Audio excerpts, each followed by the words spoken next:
शांति। तो आज का विषय है कि इस ईश्वरीय विश्वविद्यालय में दो प्रकार के खजाने हैं, एक स्थूल और एक सूक्ष्म। स्थूल खजाने चार प्रकार के हैं। एक है समय, सबसे बड़ा खजाना है। समय के बाद वाणी, बोल, ये भी एक बहुत बड़ी खजाना है, इसका भी बहुत बड़ा वैल्यू है। उसके बाद एक है कि हर एक व्यक्ति कर्म करता है, तो कर्म के खजाने, श्रेष्ठ कर्म, पाप कर्म, तो कर्म का भी एक खजाना है। उसके बाद है धन का खजाना। ऐसे ही सूक्ष्म में भी है, सूक्ष्म में भी खजाने हैं। एक है संकल्प शक्ति, दूसरा है योग की शक्ति। योग की शक्ति को एक खजाना, ये जमा करना है। फिर ज्ञान का खजाना है और गुणों का खजाना है। तो समय परिस्थिति के अनुसार ये कलयुग का अंतिम समय है, संगम युग कहते हैं इसको। संगम युग पर समय का वैल्यू इतना अनंत है, तो ज्ञान के सागर शुभ बाबा ने ब्रह्मा मुख द्वारा ये शिक्षा दी है, बच्चे संगम का एक सेकंड पदम के समान है, पदम गुणा समान है। एक सेकंड काम अगर कोई भी करो, पदम गुणा उसकी प्राप्ति है। इतना संगम का वैल्यू है। क्यों? ऐसा नहीं है। अगर आप समझते हो मैं एक कलयुग के अंत में संगम युग पर हूँ, न कलयुग है न सतयुग है, उसके बीच में ये परिवर्तन होने का समय है, तो परिवर्तन अपने आप नहीं होता है। सर्वशक्तिवान शिव बाबा इस धरती पर आकर ज्ञान के आधार से, चमत्कार के आधार से नहीं, ज्ञान के आधार से, पढ़ाई के आधार से इस कलयुग को स्वर्ग के रूप में परिवर्तन कर रहा है। तो ये परिवर्तन का इतना समय वैल्यूएबल है। अगर ये हमारे बुद्धि में रह जाए, एक समझ में आ जाए कि इस समय का वैल्यू क्या है। अगर किसी को आज लॉटरी लग गई, 10 करोड़ रुपए की लॉटरी लग गई, और कल 1 महीने के बाद, 1 साल के बाद शरीर छूट गया, तब वो 1 करोड़ उसके साथ जाएंगे। 10 करोड़ कमाया, जाएगा उसके पास, यहाँ ही छोड़ के जाना है।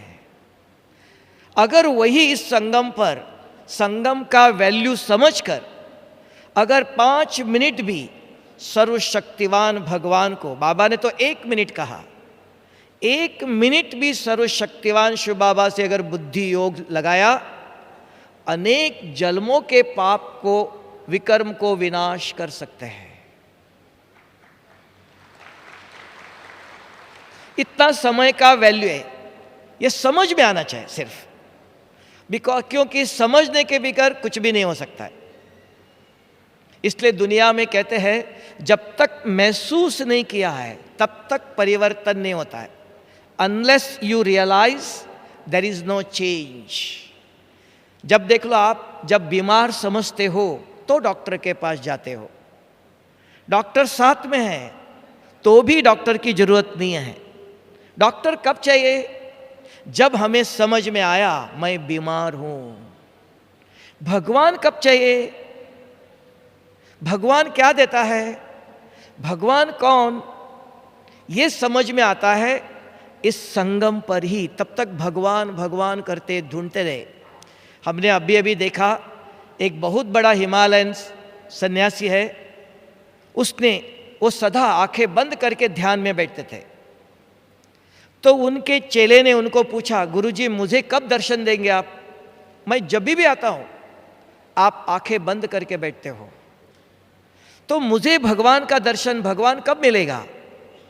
एक दिन उन्होंने पूछा, तो आपको कौन सा भगवान चाहिए? तब तक उनको था भगवान चाहिए, इतना ही पता था। भगवान कौन है वो पता ही नहीं था। तो आप समाधि में बैठो, ध्यान लगाओ और मुझे बताओ आकर के आपको कौन सा भगवान चाहिए। तब तक कभी सोचा नहीं था, भगवान चाहिए इतना ही पता है। फिर उसने आके दोबारा कहा, तब गुरुजी ने कहा एक, उसको कहा बीइंग। अगर मनुष्य रूप का भगवान चाहिए तो उसकी आप कल्पना करो, उसको और एक शब्दों में कहा कल्पना करके विजुअलाइज करो, क्योंकि वो मनुष्य रूप है, स्थूल है। स्थूल रूप की कल्पना किया जाता है, विजुअलाइज किया जाता है, लेकिन भगवान नहीं मिलेगा। भगवान को शरीर नहीं है, वो निराकार है। फिर कहा अगर आपको भगवान चाहिए तो पहले अपने आप को समझो, सेल्फ रियलाइज करो, स्वयं को समझो। तो स्वयं को समझने के बाद गॉड रियलाइजेशन होगा। विजुअलाइजेशन अलग, रियलाइजेशन है। तो भगवान निराकार है, निराकार को रियलाइज किया जाता है, बीइंग समझते हो। इसलिए भारत के अंदर सगुण भक्ति और निर्गुण भक्ति है, दो चीजें हैं। सगुण भक्ति भी है और निर्गुण भक्ति भी है। तो यहां भी अगर आप समय को समझते हो, हमने आधा कल्प सगुण भक्ति किया, मंदिर में गए, पूजा किया, व्रत किया, जप किया, बहुत कुछ किया, और किसी किसी को कोई ना कोई वस्तु संपत्ति कुछ ना कुछ प्राप्त भी हुआ है, नहीं ऐसा नहीं, लेकिन विकर्म किसी के विनाश नहीं हुए हैं। और इस ईश्वरीय विश्वविद्यालय में शिव बाबा इस समय आके एक ही कहता है, बच्चे मेरे पास कुछ भी नहीं है, मैं कुछ देता नहीं हूं, ना मेरे पास कुछ है, सिर्फ मेरा एक ही धर्म और कर्म है। क्या है वो? मैं पतित आत्मा को पावन बनाने आया हूं, न धन देने आया हूं, न किसी की नौकरी लगाने आया हूं, न किसी का बिजनेस करने आया हूं, कुछ भी मैं कर नहीं सकता हूं, सिर्फ एक ही काम करता हूं, पतित आत्मा को पावन करता हूं। अगर आत्मा पावन हो, क्योंकि सृष्टि के अंदर एक ऐसा नियम है, it is a universal law. क्या है वो सृष्टि के अंदर नियम? इस सृष्टि की जो संपत्ति है, आज भी भारत गरीब नहीं है, भारत में रहने वाले गरीब है। आज भी भारत में हीरे जवाहरात सोना इतना अनंत है, भारत आज भी गरीब नहीं है। तब का इस ब्रह्मांड के अंदर ऐसी एक व्यवस्था है कि अपवित्र व्यक्ति इस सृष्टि की जो संपत्ति है उसका उपभोग नहीं कर सकता है। आज भी देख लो आप, किसी के पास कार है, मोटर है, फ्रिज है, टीवी है, एसी कमरा है, सब कुछ है, आज नींद नहीं आ रही है, आज कोई एक्सीडेंट हो गया, किसी को बीमारी है, किसी को ब्लड प्रेशर है, किसी को कैंसर की बीमारी है, सब धन संपत्ति होते हुए भी उसका सुख अनुभव नहीं कर सकता है, कारण अंदर पाप है। आप जानते हो भारत के अंदर सत्यनारायण की कथा सुनाते हैं। पार्वती ने शंकर भगवान से कहा, ये देखो गरीब है, इसको कुछ दे दो। तो शंकर भगवान ने कहा, इनके तकदीर में नहीं है। तो पार्वती ने कहा, कैसा पता चला आपको इनके तकदीर में नहीं? देखे तो देखो। कहा देख लो। एक बुजुर्ग जा रहा था गरीब, उसके सामने एक सोने का ईंट फेंक दिया, तो देखा पत्थर समझ करके बाजू में करके आगे चला गया। पाप आत्मा, भगवान देता है, धन संपत्ति सब कुछ देगा, लेकिन उसका सुख पाप आत्मा भोग नहीं सकती है। उसको वो सोना भी पत्थर दिखाई देता है।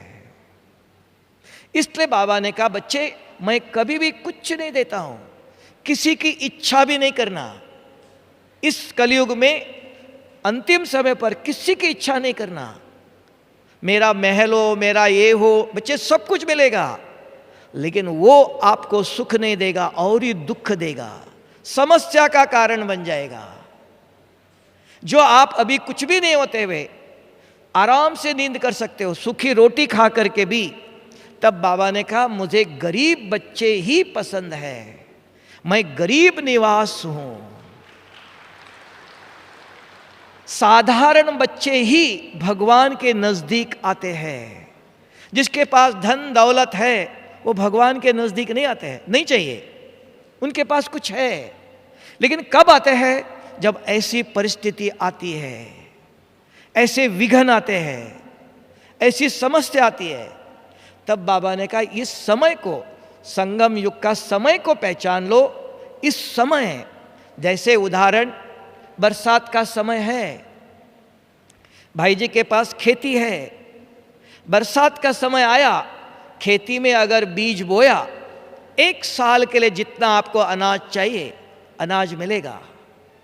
ये धरती आज भी देती है, 1 का 50-100 गुना देती है। अगर उस समय बरसात का समय आया, अगर आप कहेंगे मैं बीमार था, घर में शादी थी और कुछ था, खेती में बीज नहीं बोया, तो सारा साल क्या खाएंगे? भगवान देगा? कोई देगा? मांगना पड़ेगा। ये अलग अलग मंदिर में, गुरुद्वारे में, इधर उधर हमको भटकना क्यों पड़ रहा है? हमने समय पर कमाई नहीं किया है।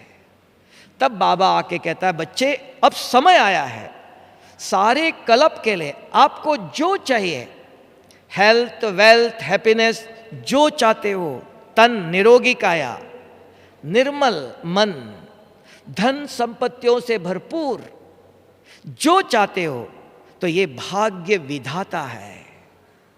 वो आके संगम पर विधि बताता है, बच्चे ऐसे ऐसे कर्म करो, ऐसी ऐसी प्राप्ति होंगी। तो समय का पूरा ज्ञान चाहिए। अगर समय छोड़कर आप कहेंगे कल हम रिटायर्ड हो जाएंगे, कल बच्चों को शादी भी करके हम फ्री हो जाएंगे, तब हम रोज ज्ञान सुनेंगे, तब योग लगाएंगे। हाँ, बरसात का समय चला गया, फिर कहो हम खेती में बीज बोएंगे, होगा? आप कहेंगे पानी कुएं से निकालो, उसके लिए भी करंट चाहिए। आप कहेंगे कुएं में पानी होगा तो भी करंट चाहिए, वो पानी अपने आप ऊपर नहीं आएगा, ये नेचुरल पानी है। तो समय को जानना जरूरी है। तब बाबा ने ये समय का खजाना, अगर आपने अच्छी तरह समझ लिया, 24 घंटे आपके पास है। आप पूछ लो, साक्षी होके पूछ लो। कभी कभी कोई कहते हम रोज ज्ञान सुनते हैं, एक दिन भी हम ज्ञान मिस नहीं करते हैं, तो भी ये बीमारी क्यों, ये विघन क्यों? तो पूछना चाहिए। बाबा ने कहा तीनों, हेल्थ, ये तन किसकी सेवा में लग रहा है? 24 घंटे आपके पास है, ये तन किसकी सेवा में लग रहा है? जिसकी सेवा कर रहे हो वो देगा ना। तब बाबा ने कहा ये तन 1 सेकंड अगर भगवान की सेवा में लगाते हो, 1 का पदम गुना देता है। 1 जन्म के लिए निरोगी काया वरदान मिलेगा। भगवान कुछ नहीं देता है, विधि बताता है। बच्चे ये तन किसकी सेवा में लगा रहे हो आप? फिर कहते हो बाबा मेरी बीमारी ठीक करो। बच्चे आप गलत कर्म करो और मैं ठीक करूं, ऐसे ही करते रहो, चलेगा नहीं। तब बाबा विधि बताता है। तो बच्चे ऐसे करो, ये तन 1 सेकंड भगवान के कार्य में लगाओ, 1 का पदम गुना मिलेगा, निरोगी काया वरदान मिलेगा। मन किधर लगा रहे हो आप? व्यर्थ संकल्प इधर उधर का है ना, ये संकल्प भी खजाना है। ये क्यों व्यर्थ जा रहा है? अभी देखो माता जी खाना बनाती है, बनाते बनाते मन में क्या क्या विचार आते हैं। बच्चा स्कूल में गया, आया नहीं है, कहीं एक्सीडेंट तो नहीं हुआ, कहीं ऐसा तो नहीं हुआ। ये व्यर्थ विचार क्यों आते हैं? कारण कि हम टीवी में बहुत गलत बातें सुनते हैं। एक दूसरों से मिलो, आप क्या सुनाते हैं? मेरे जीवन में ऐसा हुआ, मेरे जीवन में ऐसे हुआ। पर चिंतन जो दूसरों का दुख दर्द वही सुनते हैं, वही अंदर भर रहे हैं। तो जब भी आप आराम से खाली बैठो, योग में बैठो, व्यर्थ विकल्प विचार कहां से आए? आसमान से तो नहीं आए, परमधाम से आते समय लेके नहीं आए वो। यहां ही हमने टीवी के द्वारा, औरों के द्वारा तब कहा संगति संग दोषः, औरों के संग करते हैं हम। किसका संग करना चाहिए? कौन आपको अच्छी बातें देता है, उनका संग करो। जो दुनिया के इधर उधर के, आप देखो आज व्हाट्सएप में देख लो, कहाँ कहाँ का समाचार। हम क्या कर सकते हैं? कोई बीमार हो गया, कोई एक्सीडेंट हो गया, हम क्या कर सकते हैं? तो ये सब दुनिया की जो गंदगी है, घर बैठे अपने अंदर हम भर रहे हैं। तो क्या हो गया? मन किचड़े का डब्बा हो गया। तो शांत होके बैठो, तो मन के अंदर अच्छे विचार आएंगे। पूछते हैं, मन के अंदर व्यर्थ विचार कहां से आए? हमने भरे हैं। विकल्प, नेगेटिव, बहुत गलत विचार कहां से आए? हमने देखा, हमने सुना, वही वर्णन करते हैं। वही मन में जब भी योग में बैठो, रात को सोते हो, उसी प्रकार के स्वप्न, एक अंदर का है, एक बाहर का है। चारों तरफ देख लो आप, लोगों की चाल, बोल, कर्म, कपड़े पहनना, व्यवहार, कैसे देख लो, उन सब का असर। तब बाबा ने कहा, बच्चे गुप्त पुरुषार्थ करो। अपना समय 24 घंटे आपके पास है। पूछ लो, मेरा 24 घंटा कहां जा रहा है? किसकी सेवा में जा रहा है? ये प्रारब्ध बना रहा है कि हम प्रारब्ध गवा रहे हैं? ये स्वयं का निरीक्षण चाहिए, स्वयं को देखना है। हाँ, वो भाई कुछ करता है, ये माताजी कुछ करते हैं, हर एक का जीवन का लक्ष्य अपना अपना है। तब बाबा ने व्यवस्था दिया है, बच्चे किसको फॉलो करो? एक बाप को, दूसरा माता पिता दिया है, जो सैंपल है, संपूर्ण बने हुए हैं, उनका सैंपल दिया है। बच्चे इनको फॉलो करो, भाई बहनों को, औरों को फॉलो नहीं करो। ये ऐसा करता है, हाँ, उनका जीवन का लक्ष्य है। स्कूल में चारों बच्चे जाते हैं, एक बच्चा खेलता है, एक बच्चा पढ़ाई पर ध्यान देता है, एक बच्चा ऐसे ही घूमता रहता है, एक बच्चा लाइब्रेरी में जाके बैठता है। उनका लक्ष्य है। तो ऐसे बच्चों का संग करो जो आपको रोज अच्छी बातें सुनाता है, जो जीवन का उत्थान हो, पतन नहीं हो। तो ये निर्णय कौन करेगा? जैसे हमारा लक्ष्य वैसे हमारा लक्षण। अगर हमारा लक्ष्य पहले से योग्य है कि मुझे ऐसा नंबर 1 बनना है, तो चलते समय, बोलते समय, मिलते समय ऐसे लोगों से ही संबंध संपर्क में आता है। जो इधर उधर की बातें कुछ सुनाता है, उससे दूर रहता है। यह स्वयं का नियंत्रण है। तब का स्वयं समय को जान लो, समय का वैल्यू। ये समय चला गया, फिर 5000 साल के बाद फिर ऐसा समय आएगा। अगर एक बच्चा स्कूल में पढ़ते समय, परीक्षा के समय टीवी देखता है, इधर उधर जाता है, परीक्षा में फेल हो गया, तो रो के कोई फायदा है? फिर कब मिलेगा? 1 साल के बाद दोबारा परीक्षा होंगी, तब 1 साल तक बैठना पड़ेगा। ये भी पढ़ाई है।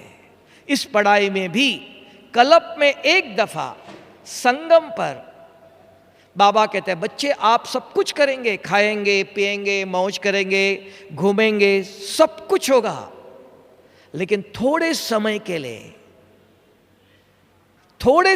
इन सब का फुल स्टॉप लगा, थोड़ा त्याग करो और अपना समय तपस्या में लगाओ।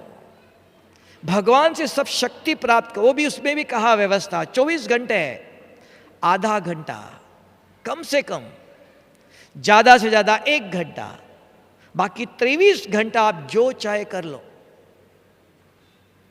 ये मंजूर है? पूछ लो। आप सुनते बहुत कुछ है, आप अपने आप से पूछो, मेरे जीवन में ये क्यों, ये क्या, ये सारे प्रश्नों का जवाब 24 घंटे में मैंने सारा दिन में क्या किया, पूछ लो आप। अगर कुछ कमाई करना चाहते हो, मेरे जीवन ये दुख क्यों, ये बीमारी क्यों, कमाई नहीं है, तब मांगना पड़ता है। इसलिए बाबा कहते हैं, हर एक बच्चों को मैं राजा बनाने आया हूं और विधि बताता हूं। मैं कुछ नहीं देता हूं, विधि बताता हूं। ये एक समय का वैल्यू। दूसरा है समय के बाद क्या चाहिए? वाणी। आप देख लो, बोलना चाहिए, इसलिए मौन रखे आपने। कभी कभी कहते हैं हमने मौन रखा है, मुख का मौन। मन का मौन है? हाँ, मन तो चल रहा है ना? तो मन के अंदर क्या क्या प्लान चलते हैं? नहीं, मुख का नहीं, ये स्थूल हो गया, सूक्ष्म है। तो कहा मन का मौन चाहिए। फिर भी मुख से बोलते हो, बोलो औरों से, लेकिन ज्ञान के अलावा पर चिंतन, ये ऐसा है, वो ऐसा है। हाँ, वो है, आप क्या कर सकते हो?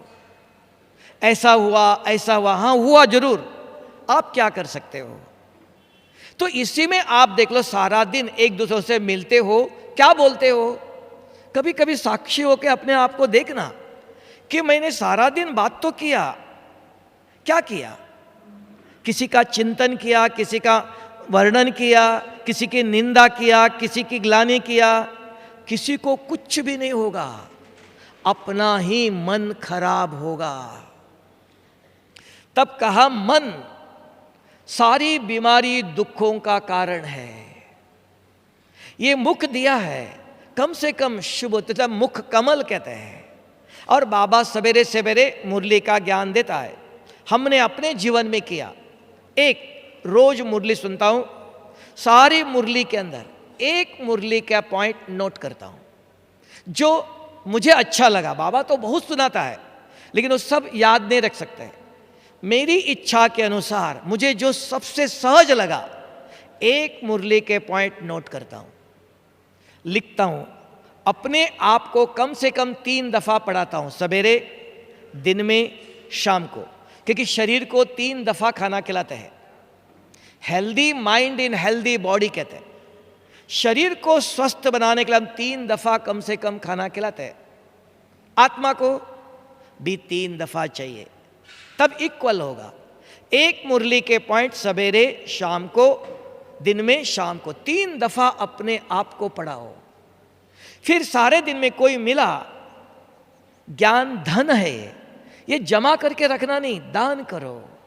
कभी कोई मिला, बाबा के बच्चे बहुत प्यार से, देखो आज बाबा ने बहुत अच्छी बात बताई थी, अगर वो इधर उधर की समाचार सुनाएंगे आपको, तो भी आपके मुख से बार बार बोलते बोलते बीच बीच में आज बाबा ने ये कहा था, आज बाबा ने ये कहा था। तो बार बार अगर हमारे मुख से ज्ञान रतन निकलते हैं, इसको बाबा ने कहा संगम पर ये चांस है। इस मुख को कमल मुख, कमल नेत्र, कमल हस्त बोलते हैं हम, वर्णन करते देवताओं का। वो आज बाबा देवता बना रहा है। हमारे मुख से किसी की निंदा, पता है आपको, इन्होंने बहुत दुख दिया, इन्होंने बहुत गलत काम किया, पता है, तो भी अपने मुख से औरों को वर्णन नहीं करना चाहिए। संभव है ये? सोच लो। आपने देखा, आपने सुना, आपको किसी ने बताया भी, तो भी भूल से भी अपने मुख से औरों को वर्णन नहीं करना है, तो ये बीमारी फैलाना है। तब बाबा कहता है भगवान के बच्चों, भगवान के निंदक ठौर नहीं पाए। ये भगवान के बच्चों की निंदा किया हमने, है ना? बाबा जानता है, उसको अपना, हर एक का अपना अपना पार्ट है, अपना पार्ट हर एक बजा रहा है। मुझे किसने ड्यूटी दिया कि उनकी गलती, वो ऐसा करता है, वो ऐसा करता है, औरों को बताने के लिए? बता के फायदा क्या? तो इस मुख से एक व्रत रखो, कभी किसी की गलत बात सुनी है, देखी है, पता भी है, कभी भी वर्णन नहीं करना है। तब कहेंगे कि हमने क्या किया, ये शक्ति जमा किया, व्यर्थ नहीं गवाया है। नहीं तो व्यर्थ जाता है। वाणी हमारे क्या क्या बोलते रहते हैं, कुछ अर्थ ही नहीं है। तीसरा एक है कर्म। कर्म का श्रेष्ठ कर्म करो। तो दुनिया में 4 प्रकार के कर्म हैं। ईश्वरीय विश्वविद्यालय में 5 प्रकार के कर्म हैं। एक है कर्म, अकर्म, विकर्म और सुकर्म, दुनिया में कहते हैं। ईश्वरीय विश्वविद्यालय में आने के बाद एक कर्म है, क्या है वो? श्रेष्ठ कर्म। शिव बाबा के श्रीमत के अनुसार आज बाबा ने कहा आज बाबा ने एक बहुत अच्छी बात बताई मुरली में, बच्चे हर कर्म करते समय ये स्मृति में रखो। क्या स्मृति में रखो? हर कर्म करते समय एक स्मृति में रखो, बाप दादा का हाथ मेरे सिर पर है, मेरे साथ है, बाबा का वरदान मेरे साथ है। हर कर्म करते समय तो कर्म सफल अवश्य होगा। स्मृति, ये स्मृति चाहिए कि हम भगवान के श्रीमत के अनुसार हर कर्म करते हैं तो हमारा हर कर्म निश्चित सफल है। और बाबा ने कहा अगर कुछ हुआ भी तो मैं जिम्मेवार हूं।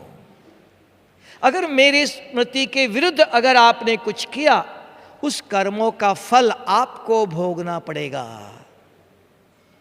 कर्म का फल है।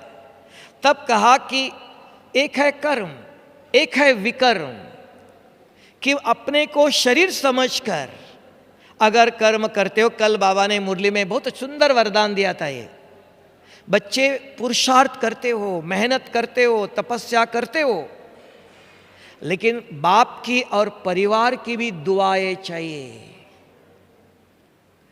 आपने मेहनत किया, बहुत मेहनत किया, बहुत पुरुषार्थ किया है, लेकिन बाप की और परिवार की दुआएं चाहिए। ये भी दोनों चाहिए, सिर्फ पुरुषार्थ एक ही नहीं है। तो इसके लिए यहां कर्म करते समय हम बहुत कर्म करते हैं, अहम आता है, ये मैंने किया, मैंने सेंटर खोला, मैंने इतना दान दिया, जहां मैं आया वहां एक का एक गुना। मैं नहीं, करन करावन हार बाबा की है, शुभ बाबा की अमानत है, उसकी सेवा में लगाया, बाबा ने कराया। अगर ये स्मृति है, करन करावन हार करा रहा है, ये स्मृति में रखते हुए अगर कर्म करते हो, उसको कहा ये भाग्य बनाता है। ये छोड़ के मैं शरीर, मैं बड़ा हूं, मैं पुराना हूं, मैं डॉक्टर हूं, मैं और कुछ हूं, तो ये मैं माना 5 विकार आ गए। हर कर्म विकर्म हो जाता है। देह के स्मृति में रहकर जो भी कर्म किया उसका नाम है विकर्म। और एक है, बहुत लोग भारत में भी दान करते हैं, स्कूल खोलते हैं, हॉस्पिटल खोलते हैं, किसी को खाना देते हैं, किसी को कपड़े देते हैं, दान करते हैं। हाँ, वो भी किसको दे रहे हैं? शरीर को देते हैं। एक का एक जन्म के लिए मिलेगा। हम जो भी दान देते हैं किसको देते हैं? आत्मा को तो नहीं, शरीर के लिए। किसी को आज के दुनिया में कहते हैं जयपुर फूड, जिसको पाव नहीं है पाव बना के देते हैं आर्टिफिशियल, किसी को कपड़े देते हैं, हॉस्पिटल खोलते हैं, कॉलेज खोलते हैं, दान करते हैं, लेकिन वो शरीर के लिए करते हैं।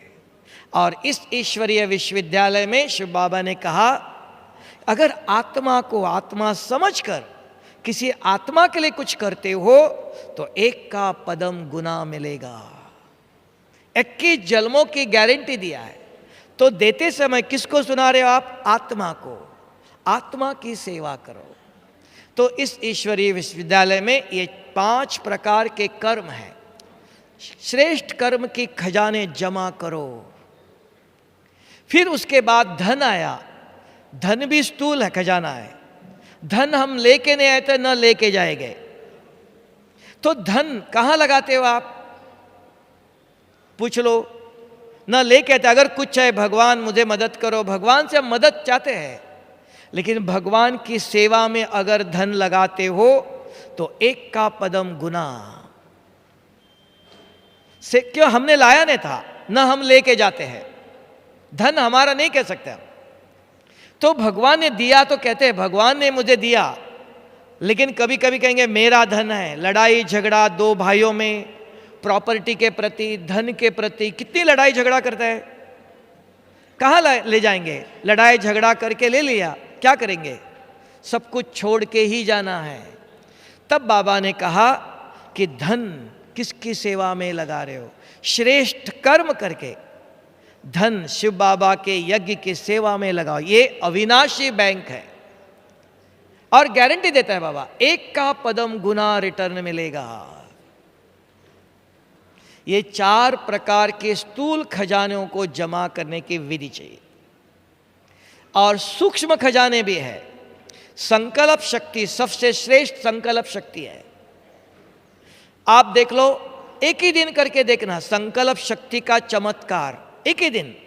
कोई पूछते हैं ईश्वरीय विश्वविद्यालय में राजयोग क्या है, योग क्या है? कुछ भी नहीं, बाबा ने नाम दिया है सहज राजयोग। एक दिन आप करके देखना, सवेरे से रात तक, एक ही दिन के अंदर रिजल्ट दिखाई देगा। कल आज रात को आप सोएंगे, देखना किस प्रकार के स्वप्न आते हैं। कल सवेरे उठते ही एक काम करो, किसी को भी देखते ही एक संकल्प करना, शुभ बाबा इस आत्मा का कल्याण करो, शुभ बाबा इस आत्मा को सद्बुद्धि दे दो, शुभ बाबा इस आत्मा को सदा सुखी बनाओ। ये संकल्प शक्ति है, संकल्प है। औरों के प्रति श्रेष्ठ संकल्प करो, चाहे कोई भी हो।